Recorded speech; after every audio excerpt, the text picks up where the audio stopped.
Welcome to the biology class. Chapter 2, Plant Kingdom. In the previous video, we discussed about bryophytes.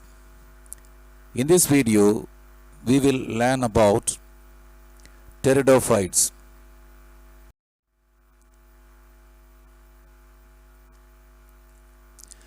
Pteridophytes are seedless vascular cryptogams. Cryptogams are non-flowering plants. They do not produce seeds. Pteridophytes are called as vascular cryptogams because they produce vascular tissues like xylem and phloem. They are the first plants to acquire vascular tissue. Before Pteridophyta, the bryophytes evolved in the world. They have no vascular tissues. What are vascular tissues? Vascular tissues are conductive tissues. They are xylem and phloem. Because of the presence of xylem and phloem, the pteridophytes come under the vascular plants. They are the first true land plants. Land plants need some adaptation to absorb water and transport water. To transport water, the land plants have vascular tissues like xylem and phloem. Pteridophytes have xylem and phloem to transport water, so they are the first true land plants. They are abundant in the Devonian period of Paleozoic era, that is 400 million years ago. The time is before the appearance of dinosaurs. These plants are mostly small, herbaceous, and grow well in moist, cool, and shady places where water is available. They are small plants. They are herbaceous. Herbaceous plants have soft stem. Lycopodium is an example for Pteridophyta. It is called as club moss. Equisetum is called as horsetail.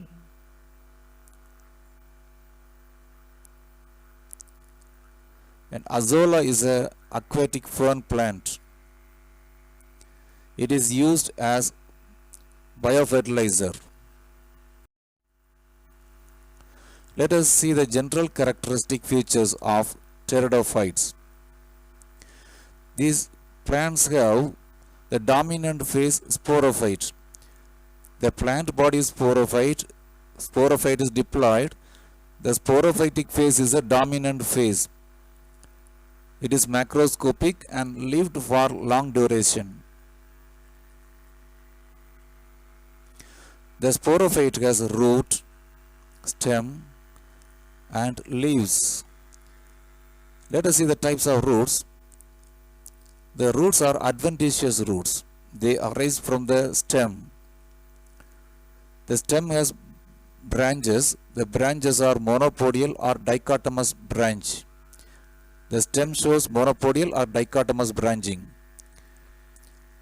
This picture shows dichotomous branching. Two branches arise from one point, that is dichotomous branching. The leaves are of two types. Some pteridophytes have smaller leaves called as microphylla. Some others have larger leaves. They are compound leaves, long leaves called as megaphylla. This picture shows Selaginella. It has microphyllous type of leaves. The leaves are small. And this is a leaf of fern, megaphyllous leaf. The leaves are compound leaves in fern plants. The leaves are very long. Some leaves reach the length of 1 meter. The stele includes xylem and phloem. Members of the Pteridophyta have two types of stele. One is protostele. Here phloem surrounds xylem. Another one, siphonostele. In this case, xylem is surrounded by phloem. Example, Marsilia. Tracheids are the major water-containing elements of pteridophytes. Pteridophytes come under the group of plant Tracheophyta. In these plants, tracheids are the major water-containing elements, but some members like Selaginella, vessels are found. Vessels are found only in the higher plants, but in this Pteridophyta group, the Selaginella has vessels. In addition to the photosynthetic leaves, pteridophytes have a special leaves called as sporophylls. Sporophylls are special leaves. What is the reason? The reason is that the sporophylls produce sporangium. The sporophylls produce sporangium in their base, so they are special leaves. In this picture, two sporophylls are shown. Sporangia are born on sporophyll. Sporangia are spore-bearing back-like structures. Sporangia are born on sporophyll. The sporangia are filled with spores. This picture shows two sporangia. The sporangia producing leaves are called as sporophylls. They are special leaves. They are different from normal leaves. These sporophylls arrange and form cones or strobilus. This is Selaginella plant. Sporophylls form a group to form cones or strobilus. This branch shows the presence of two cones in Selaginella. Equisetum also has cones. This is a cone of Equisetum. Sporangia are born on sporophylls.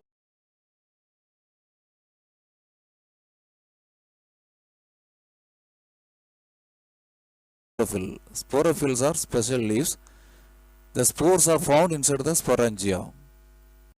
Homosporous and heterosporous are the two conditions in pteridophytes. Homosporous and heterosporous are the two conditions in pteridophytes.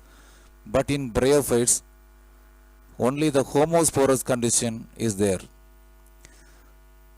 Production of only one type of spores is called as homosporous. Example, Lycopodium. In heterosporous pteridophytes, two kinds of spores are produced. Example, Selaginella.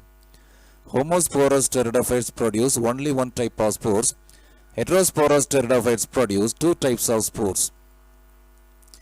Heterospore is the origin for seed habit. The heterosporous condition led to the evolution of seed-producing plants. We know that in seed-producing plants, there is microspore and megaspore. The pollen grain is called as microspore.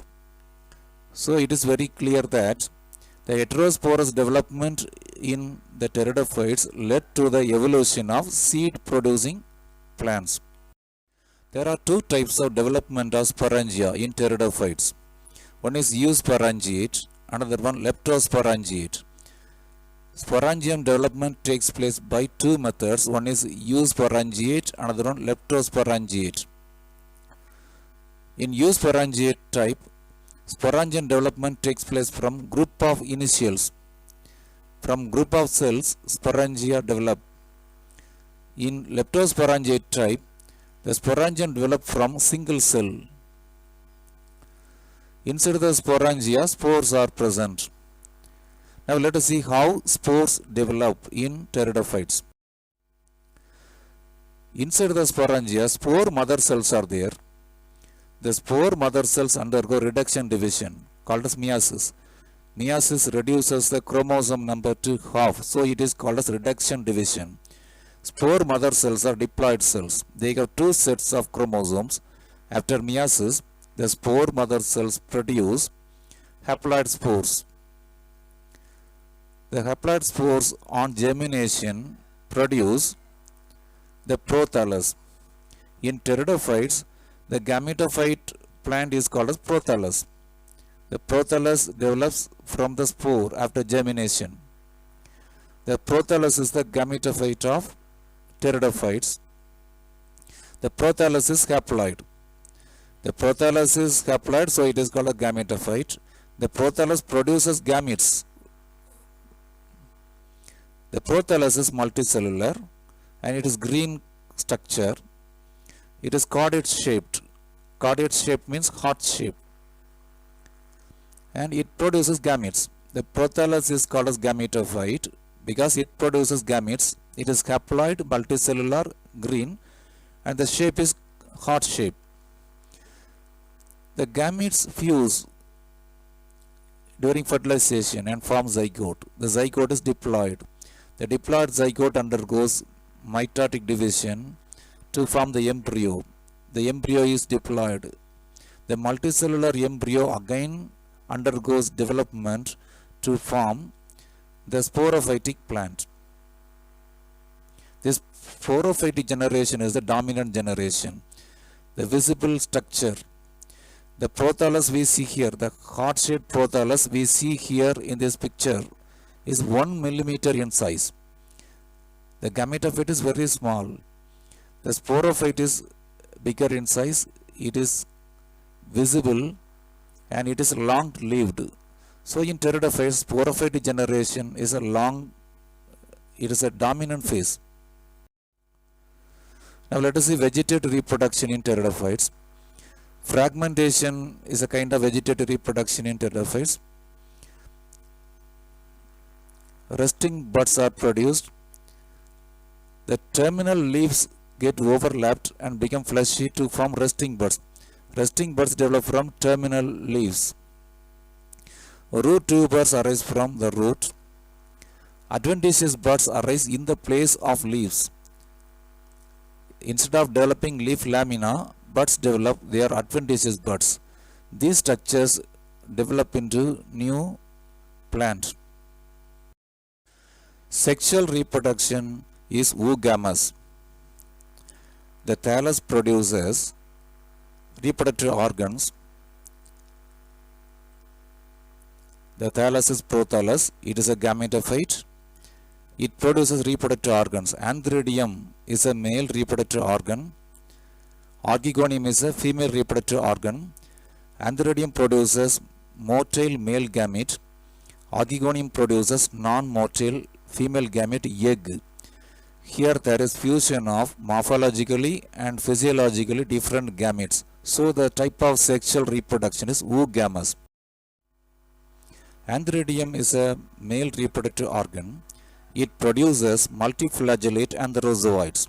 Antherozoids are motile male gametes. The archegonium is a flask-shaped structure. It has two parts. The basal part is venter. The broad basal part is venter. It contains egg. And the long, narrow part is neck. Water is necessary for fertilization. The antherozoids are free swimming. They swim through water and enter into the archegonium through the neck and fertilizes the egg. After fertilization, the zygote is formed. The zygote is diploid cell. It is the first cell of sporophytic generation. The zygote undergoes mitotic division to form an embryo. The embryo is a multicellular structure, and further development of embryo produces the sporophytic plant. Pteridophytes show apogamy and apospory.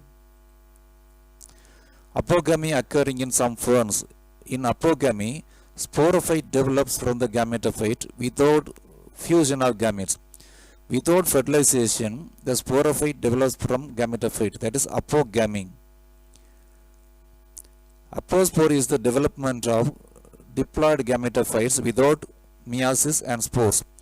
Without spores and without meiotic division, the gametophytes develop from the sporophytic plant, that is apospory. Let us move on to the economic importance of pteridophytes. Remora adiantiformis, it's a leather leaf fern. The common name is leather leaf fern. It is used in cut flower arrangements. Marsilia is used as food. Azolla is an aquatic fern plant. It is used as biofertilizer. Dryopteris felix mass. It is used for the treatment of tapeworm. Deworming drugs are produced from the Dryopteris. Pteris vittata. It is used to remove heavy metals from the soil. Removal of waste materials or removal of polluting substances from environment by using biological substances is called as bioremediation. Preventing pollution by using biological substances is called as bioremediation. Pteris plant is used in bioremediation. Pteridium species produces, it gives green dye. Green dye is obtained from the leaves of pteridium.